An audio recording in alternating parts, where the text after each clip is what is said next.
పిల్లలు, ఇది మీకోసమే. ఖచ్చితంగా వీడియో మొత్తం చూడండి, నచ్చితే ఎవరికైనా షేర్ చేయండి.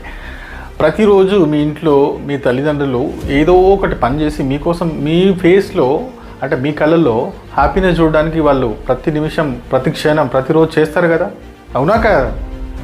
సో వాళ్ళ కోసం, వాళ్ళ ఫేస్లో స్మైల్ కోసం, వాళ్ళ హ్యాపీనెస్ కోసం మీరేం చేస్తున్నారు? ఓకే, అది ఒకటి దృష్టిలో పెట్టుకోండి. ఏదో పెద్ద పెద్ద ఎక్స్పెన్సివ్ విలువైన గిఫ్ట్లు ఇప్పించాలని నేను చెప్తలేను.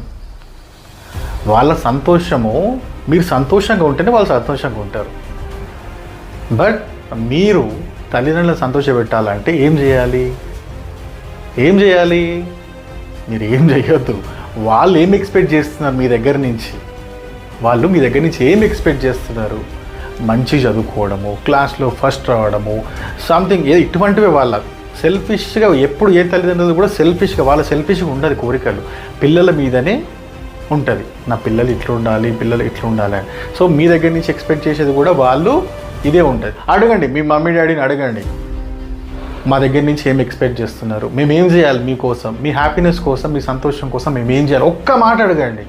వాళ్ళ ముఖంలో సంతోషము, మనసులో నుంచి సంతోషం, ఆ ఆనందం అనేది అప్పుడు వ్యక్తం అవుతుంది, అప్పుడు బయటకు వస్తుంది. మీరు ఏం చేయకపోయినా పర్లేదు, ఈ మాట అడగండి, మీ పేరెంట్స్ని అడగండి. వీలైతే వాళ్ళ మనసులో ఏముందో అది ఫుల్ఫిల్ చేయడానికి ట్రై చేయండి. కానీ ఏ తల్లిదండ్రులను కూడా ఇబ్బంది పెట్టకండి, బాధ పెట్టకండి. వాళ్ళు చెప్పిన మాట మీకోసం మంచి చెప్తారు. ఏ తల్లిదండ్రులు అయినా సరే మంచి చెప్తారు. చెప్పినప్పుడు వినండి. ఆబ్వియస్లీ మీరు చేసే ఫన్నీ మూమెంట్స్, ఎంజాయ్మెంట్స్, అల్లరి ఇవన్నీ కామన్ ఏజ్లో చేస్తారు. బట్ ఏదైనా తల్లిదండ్రుల మాట విన్న తర్వాత చేయాలి. నేను తల్లిదండ్రుల మాట వినను, మా మమ్మీ చెప్తూనే ఉంటుంది, మా డాడీ చెప్తూనే ఉంటాడు, వాళ్ళు చెప్తూనే ఉంటారు, నేను చేసుకుంటా అంటే నువ్వే రేపు పొద్దున ఏమవుతావు? పనికి రాకుండా పోతావు. అందుకోసమే పేరెంట్స్ ఖచ్చితంగా నీ మంచిగా చెప్తారు కాబట్టి వాళ్ళ మాట వినాలి. వినలేదనుకో అంతే నీ పని కదా. అర్థమైంది కదా?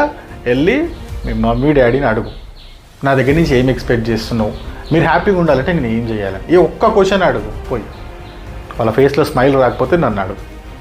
ఈ వీడియో నచ్చితే లైక్ చేయండి, కామెంట్ చేయండి, షేర్ చేయండి. మళ్ళీ ఒక మంచి వీడియోతో మళ్ళీ ముందుకు వస్తాను. అంతవరకు సెలవు. This is Raj signing off.